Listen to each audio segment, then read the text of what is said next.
আজ আলোচনা করব বাবা কালুরায় ঠাকুরের দর্শন আপনারা কেন করবেন, এই ঠাকুরের দর্শন এতটা গুরুত্বপূর্ণ কেন, সপ্তাহের কোন দিন এই ঠাকুরের পুজো করাটা অত্যন্ত শুভ। এই ঠাকুরের পুজোর জন্য কিন্তু আপনাকে সুন্দরবনে যাওয়ার দরকার নেই। আমাদের হুগলি জেলার মধ্যে অবস্থিত সিঙ্গুরের রতনপুরে কিন্তু এই বাবার মন্দির বিখ্যাত। আপনি যদি মনে করে থাকেন আপনার মনের বেশ কয়েকটি সমস্যা থেকে আপনি মুক্তি পেতে পারবেন, ইচ্ছা পূরণ, মানসিক শান্তি, ভয় দূর করতে, মনের সাহস সঞ্চয় করতে, পারিবারিক মঙ্গল কামনা, বাস্তুদোষ দূর করতে আপনারা কিন্তু বাবার পুজো দিতে যেদিন আসবেন সেদিন কিন্তু এই 5টি সবজি ভুল করেও খাবেন এবং বেশ কয়েকটি সামগ্রী কিন্তু এই দিন নিয়ে আসাটা অত্যন্ত জরুরি। কারণ এই দেবতাকে জাগ্রত লৌকিক দেবতা নামে পরিচিত। এই দেবতার পুজোর সময় যদি কোনো ব্রাহ্মণ নাও থাকে, আপনার মনের আত্মবিশ্বাসের সাথে যদি পুজো দেন তাহলে কিন্তু মনের ইচ্ছা পূরণ হতে বাধ্য।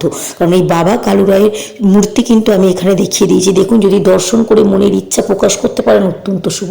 আর যদি সম্ভব হয় যে কোনো মন্দিরে গিয়ে আপনি কিন্তু বাবা কালুরায় ঠাকুরের নাম করে পুজো দিয়ে আসতে পারেন, অথবা কিন্তু আপনারা সিঙ্গুরের রতনপুরে এসে কিন্তু এই ঠাকুরের পুজো দিয়ে যেতে পারেন সপ্তাহে কোন 2টি দিন। কারণ এই বাবার পুজো হচ্ছে অত্যন্ত শুভ হয় যদি আপনারা শনিবার বা মঙ্গলবার দিতে পারেন। কারণ এই বাবার পুজো দিতে গেলে কিন্তু অবশ্যই বেশ কয়েকটি নিয়ম আপনাকে মানতে হবে।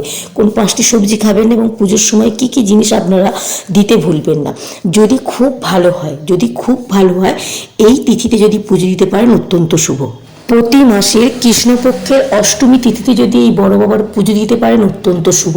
প্রতি মাসের কৃষ্ণপক্ষের অষ্টমী তিথি বলতে কিন্তু অমাবস্যার ঠিক 7 দিন আগে এবং পূর্ণিমার ঠিক 8 দিন পরে কিন্তু এই বাবার পুজো দেওয়াটা অত্যন্ত শুভ। এই নির্দিষ্ট দিনে যদি প্রতি মাসের আপনারা পুজো দিতে পারেন, বাবার আশীর্বাদ কিন্তু আপনি লাভ করতে পারবেন। কারণ মনের ভয়কে জয় করতে কিন্তু এই বাবা অত্যন্ত গুরুত্বপূর্ণ। যে কোনো শুভ কাজ বা কঠিন কাজ, যে কাজে আপনার ভয় আছে যে আমি এই কাজটি করার পরে জীবনে সফলতা অর্জন করতে পারবো তো, তাহলে কিন্তু অবশ্যই আপনারা প্রতি মাসের এই একটি নির্দিষ্ট দিনে যদি পুজো দিয়ে যেতে পারেন খুব ভালো হয়। আপনারা এখানে দেখতে পাচ্ছেন ভক্তের ভিড়, কারণ প্রতি বছর বাংলা বছরের প্রথম দিন যে পয়লা বৈশাখ, এই দিন কিন্তু বাবার নির্দিষ্ট পুজোর শুভ সময়। এই দিন কিন্তু হাজারো ভক্তের ভিড়, লাখো ভক্তের ভিড় জমে মন্দিরের সামনে। বাবার কাছে যে কোনো মনস্কামনা নিয়ে গেলে কিন্তু, পারিবারিক মঙ্গল কামনার জন্য গেলে কিন্তু সেই মঙ্গল কামনা পূর্ণ হতে বাধ্য। আপনি যদি এই ভিডিওটি দর্শন করেন তাহলে কিন্তু তার সঙ্গে সঙ্গে মনের একটি ইচ্ছা প্রকাশ করে দেখবেন কিন্তু খুব সহজেই সেই মনের ইচ্ছা পূরণ হবে। শনি মঙ্গলবার দিন যদি আপনারা মন্দিরে পুজো দিতে নাও যেতে পারেন, বা যদি আপনারা কৃষ্ণপক্ষের অষ্টমী তিথিতেও পুজো দিতে কোথাও না যেতে পারেন, তাহলে কিন্তু বাড়িতেই কয়েকটি নিয়ম পালন করতে পারেন। যেমন ধরুন, আপনারা এই দিন বাড়ির উত্তর পূর্ব কোণ করে বসে বাবার নাম জপ করতে পারেন। এছাড়াও যদি কোনো মন্দিরে আপনারা পুজো দিতে যান, অবশ্যই কিন্তু উত্তর দিকে মুখ করে বসবেন বা পূর্ব দিকে মুখ করে বসবেন। এই দিন সন্ধ্যাতে বাড়িতে অবশ্যই ধুনো জ্বালাতে ভুলবেন না।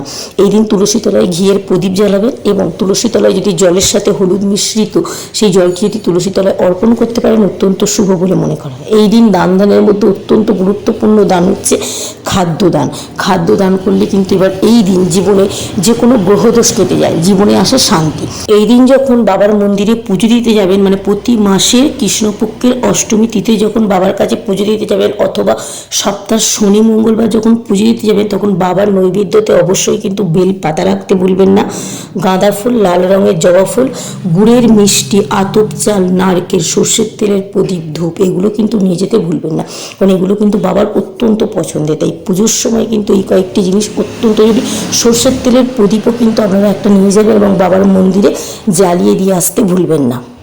এবং বাবার পুজোর দিন বা বাবার পুজো দেওয়ার সময় যে সবজিগুলো খাওয়া থেকে বিরত থাকবেন, সেগুলির মধ্যে প্রথমটি হচ্ছে বেগুন, ফুলকপি, পেঁয়াজ, রসুন, বাসি খাবার, শস্য জাতীয় খাবার যেমন চাল, ডাল, রুটি, গম, এই সমস্ত জিনিস খাওয়া থেকে বিরত থাকবেন। বাসি খাবার বা ফ্রিজে রাখা খাবার কিন্তু আগের দিনে এটা কিন্তু খাবেন না। অবশ্যই কিন্তু এই দিন লাল বা কালো রঙের বস্ত্র বাবাকে অর্পণ করতে ভুলবেন। এবং আপনি যদি শুদ্ধ বস্ত্রে যান, অবশ্যই কিন্তু লাল রঙের পোশাক পরে পুজো দিতে যাবেন। বাবার আশীর্বাদ কিন্তু আপনারা লাভ করতে পারেন। ভিডিওটি সেভ করে রাখার একটাই কারণ, আপনি যখন কোনো কঠিন কাজে যাবেন, এমন কাজ যেখানে মনে ভরসা পাচ্ছেন, অবশ্যই কিন্তু এই যে দেখতে পাচ্ছেন বাবার দর্শন যদি করে যেতে পারেন, সে কাজ কিন্তু আপনার জীবনে অতিরিক্ত সহজ হয়ে ধরা দেবে। কারণ জীবনে থাকা কুদৃষ্টি, কালা জাদু, জীবনে বাধা দূর করতে, বিপদ থেকে রক্ষা পেতে বাবার দর্শন অত্যন্ত জরুরি।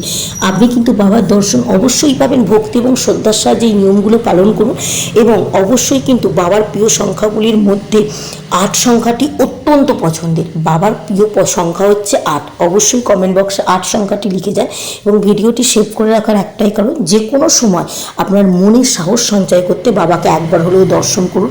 বাবার দর্শন কিন্তু জীবনে নানা রকম শুভ প্রভাব ফেলতে বাধ্য। যদি মনে হয় বাবাকে সরাসরি দর্শন করতে চান তো অবশ্যই অনেক দূরে যাওয়ার দরকার নেই। সিঙ্গুরের রতনপুরে বাবা কালুরায় ঠাকুরের মন্দিরে আপনি যদি বলেন, যে কেউ কিন্তু আপনাকে দেখিয়ে দেবে।